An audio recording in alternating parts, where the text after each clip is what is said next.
Dear brothers and sisters, welcome to our today's reflection, 22nd Sunday in Ordinary Time, Year C.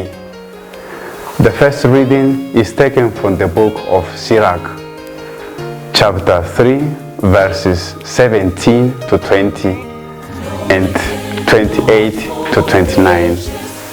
The second reading is taken from the letter to the Hebrews, chapter 12, verses 18 to 19 and 22 to 24. And the Gospel is according to Luke, chapter 14, verses 1 and 7 to 14. A story is told of a sage who went to the king for an interview. When he entered the hall, first he took off his hat and bowed to the king. Immediately, the king also took off his crown and bowed to the sage.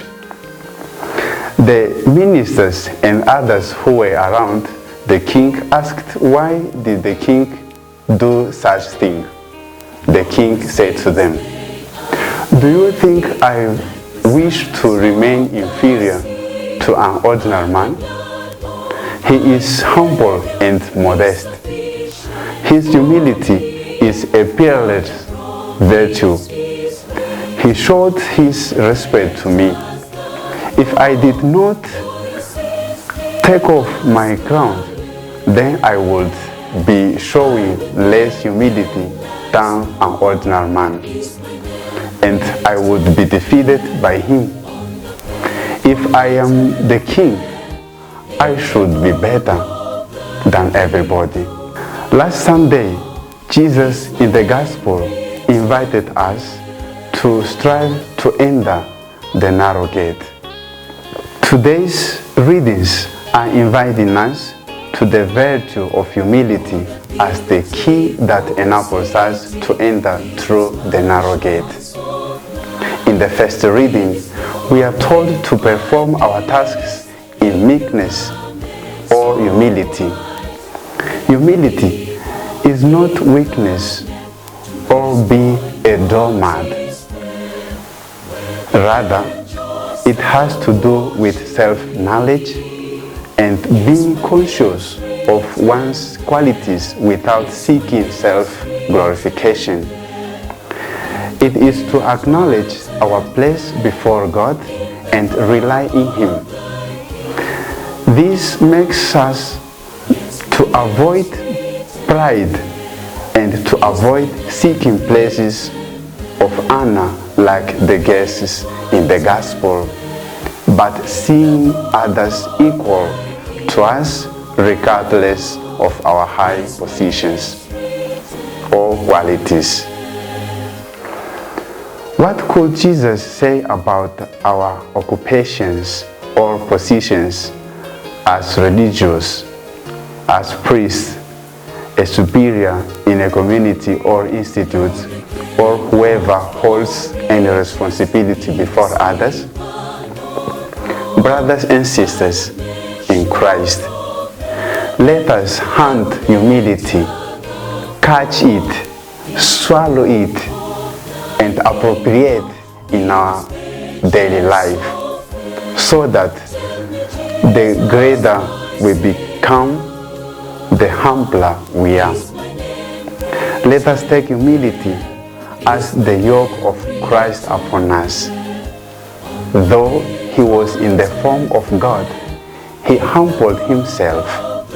Philippians chapter 2, verses 6 to 11. In the Jewish culture, the poor, the blind, the lame, the crippled were cast out. Yet, Jesus recommends to be the ones that the host can invite. Brethren, I believe that we can be happy if those who have nothing to eat, or those who have nothing to pay the bills, for instance, in the hospitals, or those who are cast out, give thanks to God as they benefit from us. Let us think, for example, of a fruit tree. When the tree is in full bloom, when it is laden with ripe fruits, when it really has something to offer the world, the tree bows down. If we are to think in that line, we will feel that the more we have to offer, the more humble we become. Therefore, we are reminded that in this banquet of life, we are both guests and sometimes hosts. As guests, not all things depend on ourselves.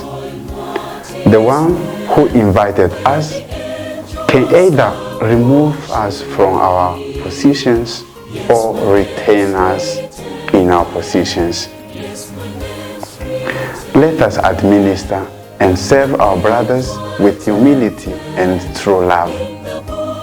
This is corroborated by the words of St. Paul: as God's chosen people, holy and dearly loved, clothe yourselves with compassion, kindness, humility, gentleness, and patience. Colossians chapter 3, verse 12. Dear friends, blessed Sunday to you.